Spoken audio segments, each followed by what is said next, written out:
చంద్రబాబు మీరు అనుకున్నంత పని చేశారు అంటూ వైసీపీ అధినేత జగన్ తీవ్ర స్థాయిలో ధ్వజమెత్తారు. టీడీపీ ప్రభుత్వం ప్రజా సంపదను కొలగొడుతోందని, కమిషన్ల కోసం ప్రభుత్వ ఆస్తులను తమ వారికి కట్టబెడుతోందని మండిపడ్డారు. ఎన్నికల ముందు సంపద సృష్టిస్తానని చెప్పి అధికారంలోకి వచ్చాక ప్రజల ఆస్తులను పప్పు బెల్లాల్లా పంచుతున్నారని విమర్శించారు. తమ ప్రభుత్వం నిర్మించిన ప్రభుత్వ మెడికల్ కాలేజీలను ప్రైవేటు పరం చేయాలని కేబినెట్ లో తీసుకున్న నిర్ణయం అవినీతికి పరాకాష్ఠని జగన్ అభివర్ణించారు.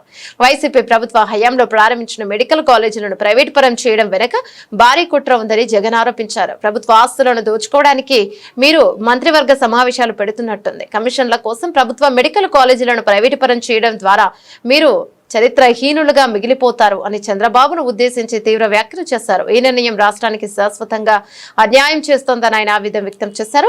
రాష్ట్రంలో వైద్య విద్య అభివృద్ధిపై చంద్రబాబుకు చిత్తశుద్ధి లేదని జగన్ విమర్శించారు. 1923 నుంచి 2019 వరకు రాష్ట్రంలో కేవలం 11 ప్రభుత్వ మెడికల్ కాలేజీలు ఉంటే పద్మావతి కాలేజీతో కలిపి 12 ఉన్నాయి. 3 సార్లు ముఖ్యమంత్రిగా ఉన్న మీరు ఒకటంటే ఒక్క ప్రభుత్వ మెడికల్ కాలేజీ అయినా కట్టారా?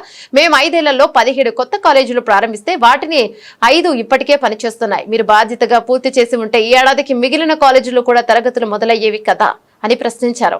వైసీపీ ప్రభుత్వం వచ్చాక రాష్ట్రంలో ఎంబీబీఎస్ సీట్లు 2360 నుంచి 4910కి పెరిగాయని, తమ హయాంలోనే సుమారు 800 కొత్త సీట్లు అందుబాటులోకి వచ్చాయని జగన్ గుర్తు చేశారు. తమ పిల్లలను డాక్టర్లు చేయాలని తల్లిదండ్రులు ఆస్తులు అమ్ముకుని ఉక్రెయిన్, రష్యా వంటి దేశాలకు పంపిస్తున్నారు. అలాంటిది మన రాష్ట్రంలోనే అందుబాటులోకి వస్తున్న వైద్య విద్యను నాశనం చేయడం ఎంతవరకు సమంజసమని ఆయన ప్రభుత్వాన్ని నిలదీశారు. భూముల కోసమే కుట్రపూరిత ప్లాన్ ప్రభుత్వ మెడికల్ కాలేజీలు రావడం వల్ల ఆ ప్రాంతంలో భూముల విలువ అమాంతం పెరిగిందని, ఆ భూములు భవనాలను కట్టేయడానికి ప్రైవేటీకరణ ప్లాన్ చేశారని జగన్ ఆరోపించారు. పులివెందుల కాలేజీకి ఎన్ఎంసీ సీట్లు ఇస్తే వద్దంటూ లేఖ రాసినప్పుడే మీ కుట్ర బయటపడింది. పేదలకు సూపర్ స్పెషాలిటీ సేవలు అందకుండా అడ్డుకుంటున్నారు అని విమర్శించారు. ప్రతి జిల్లాలో ప్రభుత్వ, ప్రైవేటు వైద్య రంగాలు సమతుల్యంగా ఉండాలన్న కనీస అవగాహన లేకుండా నిర్ణయాలు తీసుకుంటున్నారని మండిపడ్డారు.